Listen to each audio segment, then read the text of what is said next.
कक्षा 8वीं, विषय हिंदी और पाठ 4 शब्द विचार के बारे में समझेंगे और जानेंगे। पिछली कक्षाओं में भी आपको समझा चुकी हूँ कि शब्द किसे कहते हैं, शब्द क्या होते हैं, शब्दों का वर्गीकरण कैसे किया जाता है, ये सब आप पिछली कक्षाओं में भी पढ़ चुके हैं। तो शब्द किसे कहते हैं? एक या एक से अधिक वर्णों के सार्थक समूह को ही शब्द कहते हैं। एक वर्ण आप पढ़ चुके हैं। वर्ण किसे कहते हैं? वर्ण वो स्वतंत्र इकाई होती है जिनको हम क्रमबद्ध रूप में रखने से एक शब्द बनता है। अब आपका है कि पद, तो आपकी बुक में है पद। तो पद किसे कहते हैं? पद वो शब्द होते हैं, पद वो होते हैं जो वाक्य में प्रयुक्त शब्दों को पद कहते हैं। जैसे कि उदाहरण के लिए मैं बोलती हूँ शब्द एक जल, जल एक शब्द है, मगर इसको वाक्य में प्रयुक्त कर देती हूँ तो ये शब्द नहीं रहेगा, ये पद बन जाएगा।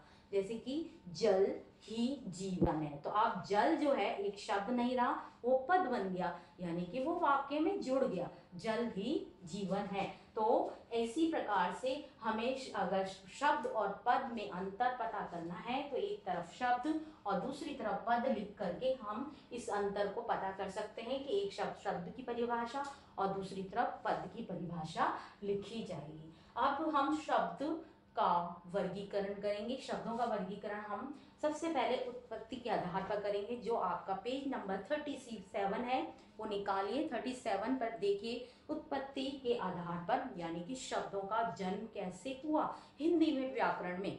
सबसे पहले है तत्सम शब्द। तत्सम शब्द वे शब्द हैं जो संस्कृत के होते हैं, जो हिंदी व्याकरण में बोले जाते हैं, जैसे अग्नि, आग। हाँ, तद्भव शब्द ये भी संस्कृत के शब्द हैं। इन संस्कृत के शब्दों को ज्यों का त्यों हम हिंदी व्याकरण में रख देते हैं। आपकी बुक में देखिए और मेरे साथ साथ आप इसको मैं समझा रही हूँ, उसको समझ लिए। फिर है देशज शब्द। देशज शब्द का अर्थ होता है हमारे देश में ही विभिन्न प्रकार की जो भाषाएं बोली जाती हैं और बोलियां बोली जाती हैं, उन बोलियों के आधार पर कुछ शब्दों का हिंदी व्याकरण में लाया गया है। अब है विदेशी शब्द। विदेशी शब्द वो होते हैं जो दूसरे देश की भाषाएं जैसे कि बोली जाती हैं और उनको हम हिंदी व्याकरण में प्रयोग करते हैं। जैसे कि कुछ अंग्रेजी के शब्द भी हम हिंदी में प्रयोग करते हैं। अब है संकर शब्द। संकर शब्द उत्पत्ति के आधार पर यानी कि दो भाषाओं से मिलकर बना है। जैसे कि आप बुक में देखिए, संकर शब्द वह शब्द है जो दो भाषाओं से मिलकर के बना हुआ है। एक तो जैसे कि रेलगाड़ी, उदाहरण के लिए समझिए, रेलगाड़ी, रेल यानी कि अंग्रेजी का शब्द है और गाड़ी है हिंदी शब्द, तो दोनों को मिलकर के जोड़ करके बन गया संकर शब्द यानी कि रेल गाड़ी। अब है दूसरा रूप यानी कि रचना के, रचना मतलब बनावट। हमने शब्दों को बनाया है हिंदी में, हिंदी व्याकरण में हमने शब्दों को बनाया है। बनावट के आधार पर हम शब्दों को पढ़ेंगे। पेज नंबर 36, हाँ पेज नंबर 36 पे देखिए, रचना के आधार पर शब्दों के भेद। रचना के आधार पर रूढ़ शब्द। रूढ़ शब्द वो हैं जो शब्द किसी विशेष अर्थ को बताते हैं और वो पुराने समय से चले आ रहे हैं, यानी कि प्रसिद्ध है। रूढ़ का अर्थ ही होता है पुराना। और यौगिक यानी कि यौगिक शब्द वो शब्द होते हैं जो दो से अधिक शब्दों से मिलकर के बने हों। जैसे कि आप बुक में देख रहे हैं पेज नंबर 36 की राष्ट्रपति, राष्ट्र यानी दो, राष्ट्र अलग शब्द है और पति अलग शब्द है, तो दोनों को जोड़ करके जो शब्द बनता है, यौगिक का अर्थ ही होता है जोड़ना, और फिर जोड़ करके जो शब्द बनता है उसको कहते हैं यौगिक शब्द। जैसे कि राष्ट्रपति, रसोई घर, रसोई का भी अलग शब्द होता है और घर का भी अलग शब्द होता है। अगर दोनों को जोड़ दिया जाए तो यानी कि रसोई घर बन जाता है। अब है योग रूढ़ शब्द। योग मतलब जोड़ना और रूढ़ मतलब प्रसिद्ध यानी प्राचीन काल से चले आ रहे शब्द। योग का अर्थ मैंने पहले ही बता दिया आपको कि जोड़ना होता है। जो शब्द यौगिक होते हुए भी किसी विशेष अर्थ और रूढ़ हो जाते हैं यानी कि प्रसिद्ध हो जाते हैं, वो प्रसिद्ध होते चले जाते हैं, योग रूढ़ शब्द कहते हैं। जैसे कि निशा जमा चर, रात को घूमने वाला निशा चलिए, प्रसिद्ध है, पुराने समय से चला आ रहा है यही शब्द, हम इनको बार बार इसको रिपीट करते हैं। और एक प्रसिद्ध शब्द है क्योंकि रात को घूमने वाले को हम निशाचर कहते हैं, जो रात के समय घूमता है। ये एक प्रसिद्ध शब्द आपकी बुक में भी है, जैसे कि नीलकंठ। नीलकंठ, नीला है कंठ जिसका, वो कौन है? शिव। तो ये भी प्राचीन काल से चला आ रहा है। रूढ़ मतलब प्राचीन और पुराना, इसको याद रखना आप। अब है तीसरा है आपका उत्पत्ति के आधार पर हो गया, रचना के आधार पर हो गया। अब है प्रयोग के आधार पर। प्रयोग के आधार पर आप देखिए शब्दों को कितने भागों में बांटा गया है। प्रयोग के आधार पर है विकारी शब्द और अविकारी शब्द। अविकारी शब्द यानी कि परिवर्तन होना, अविकारी शब्द यानी कि मैंने पहले ही बता चुकी हूँ आपको कि अ का मतलब होता है अभाव, यानी कि उसमें परिवर्तन। विकारी शब्द, विकार अर्थात परिवर्तन, और इसमें अपरिवर्तन यानी कि परिवर्तन नहीं होना, यानी कि ऐसे शब्द जिनमें परिवर्तन होता है, ऐसे शब्द वाक्य में प्रयोग किए जाते हैं। लिंग, वचन, कारक आदि के कारण जिन शब्दों के अर्थात परिवर्तन हो आ जाए उसे विकारी शब्द कहते हैं, जैसे कि संज्ञा, सर्वनाम, विशेषण, क्रिया। इनकी वजह से हमारे वाक्य में परिवर्तन आता है। अब है अविकारी यानी कि परिवर्तन नहीं आना। ये शब्द ऐसे अविकारी शब्द होते हैं जिनको लगाने से हमारे वाक्य में कोई भी परिवर्तन नहीं आता है, चाहे वो स्त्रीलिंग हो, चाहे वचन हो, चाहे लिंग हो, चाहे कारक हो, इसको चाहे कैसा भी वाक्य हो, अगर हम अविकारी शब्दों का प्रयोग करें तो वो उनमें वाक्यों में कोई परिवर्तन नहीं आएगा। अविकारी शब्द कौन कौन से होते हैं? क्रिया विशेषण, संबोधक, समुच्चय बोधक, विस्मयादि बोधक, निपात। इन सब को हम जो हमने पढ़े हैं अविकारी शब्द, विकारी शब्द जो भी है इसके वो हम पिछले आगने वाले पाठों में इसका वर्णन हम करेंगे। जैसे कि क्रिया विशेषण है, क्रिया विशेषण है तेज।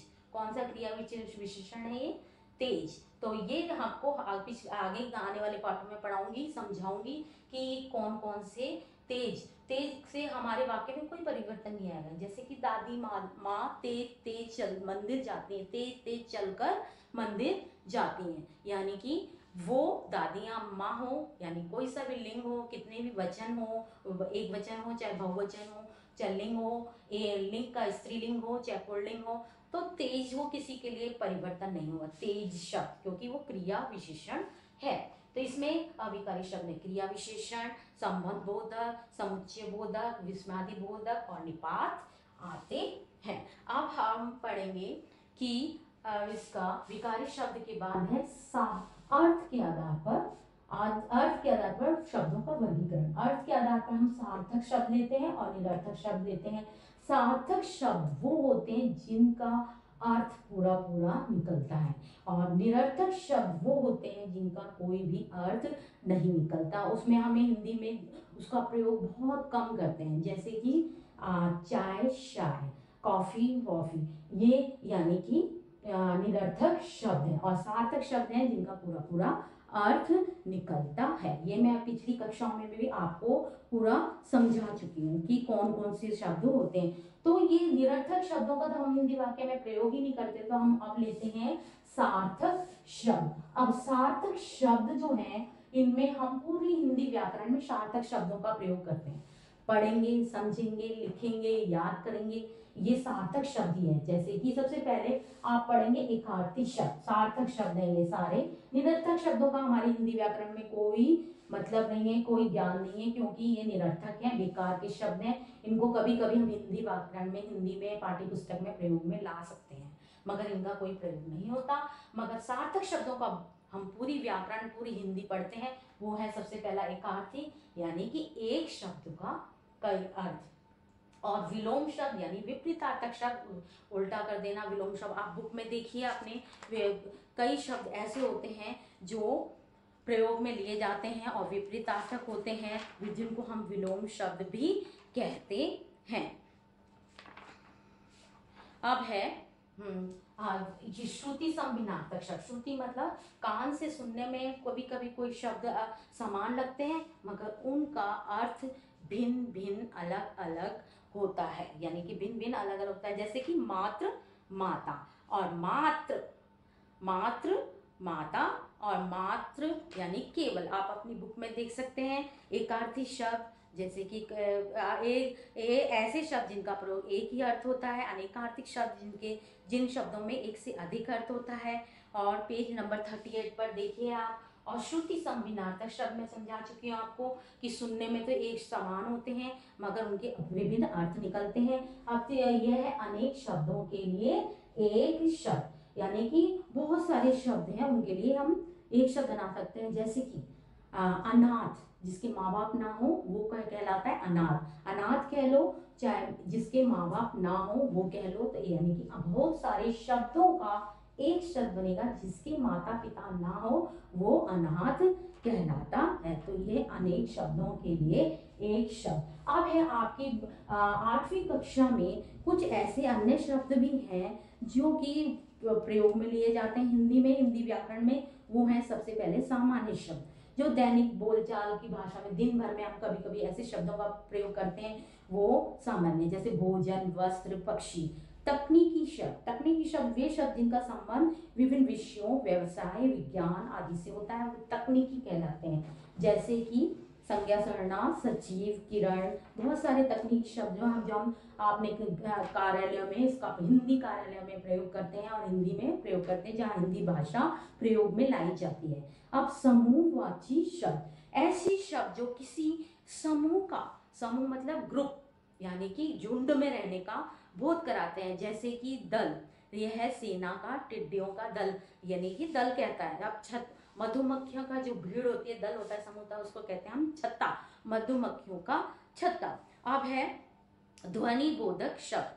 कभी कभी क्या होता है, ध्वनि, ध्वनि मतलब आवाज होती है पशु पक्षियों की, सजीव होते हैं वो, और निर्जीव, जैसे कुर्सी, मेज, पंखा, ये कूलर, इसकी आवाजें होती हैं, तो ये हमको ध्वनि बोधक शब्द कहलाते हैं। जैसे कि पंख, पंख को कहते हैं हम फड़फड़ाना, हाथ, झटकते हैं हम, पैर। और पशु पक्षियों की, जैसे कि चूड़ियाँ, चूड़ियों की आवाज को कहते हैं खनकना, यानी कि चूड़ियाँ खनकती हैं। अब है पशु पक्षी, यानी कि जीव जंतुओं की आवाज में, जैसे घोड़ा, घोड़े की आवाज को कहते हैं हिनहिनाना।